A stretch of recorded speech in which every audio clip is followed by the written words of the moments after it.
Slushie machines used to be things you would only see at a bar or convenience store, but now with the development of technology, several companies have come up with a compact home version of the slushie machine.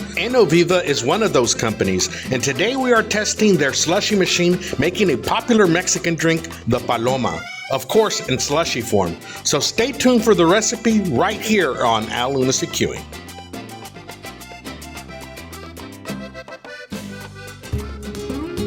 Welcome back, my good people. Today we are making a Paloma slushie. Now there are certain rules you must follow for a drink not to completely freeze and remain a slushie. So our version of the Paloma recipe will follow the traditional recipe with a few added ingredients to keep it a slushie. Now the word Paloma means dove in Spanish. The exact origin of the Paloma is uncertain, though it likely emerged in Mexico in the mid-20th century, possibly in the 1950s after the introduction of grapefruit soda like Squirt, leading to its popularity as a simple, refreshing tequila highball.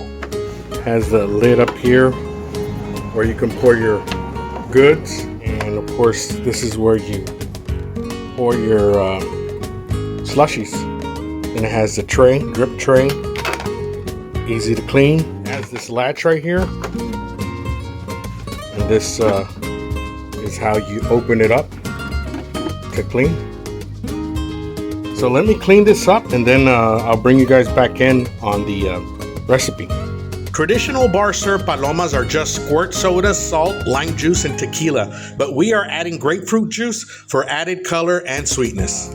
But first, I want to note these little tabs here, and it says low sugar alert and low alcohol alert.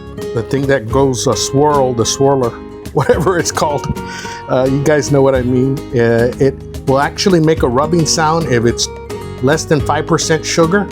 You need to up the sugar content, and then it has to be at least 15% alcohol, so it could not freeze. So basically, to make a slushie, you must have at least 5% sugar in your mix and anywhere between 3 to 15% alcohol. Now, Viva does have some sugar-free recipes in the book that comes with the machine. You can also make frappes, milkshake, cocktail drinks, chill wine, and cold drinks like frozen soda. Okay, so here's our container. We're gonna go ahead and pre-mix the liquids in here and taste it, and if it tastes kosher, then we'll go ahead and put it in the slushie machine. So don't ask me why this is in crayon. That's the only thing I could find to write with. And so the mix will be 16 ounces of tequila, which equals 2 cups, 12 ounces of grapefruit juice, which equals 1 cup and a half, 8 ounces of lime juice, which is 1 cup, and 44 ounces of Squirt soda, which equals 5.5 cups, for a total of 80 ounces of Paloma slushie. We also added a dash of salt into our container before we started to add the liquids. That just gives it an extra ump to the drink.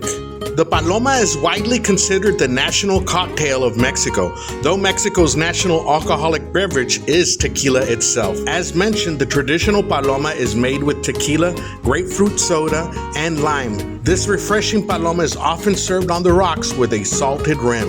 It is a popular choice in Mexico for its simplicity and ability to counter the heat of spicy foods, and even is celebrated with its own World Paloma Day on May 22nd. Today's temperatures have been over the 100-degree scorching mark, so we're going to take it inside for our drinks to get frozen quicker.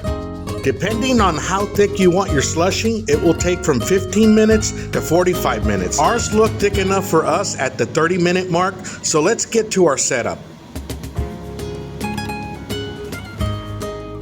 Let's trim the glass with some lime first, then we'll dip it into our black salt.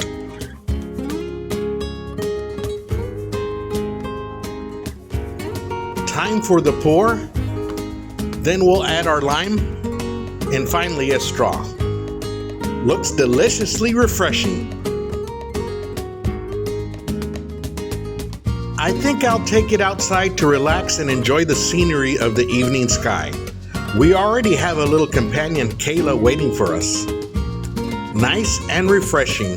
What's your go-to drink for the summer? Let us know in the comments. I'll have the link for the slushy machine in the video description below if you're interested. This Innoviva machine was fun and easy to use, and there's a variety of drinks you can make with it.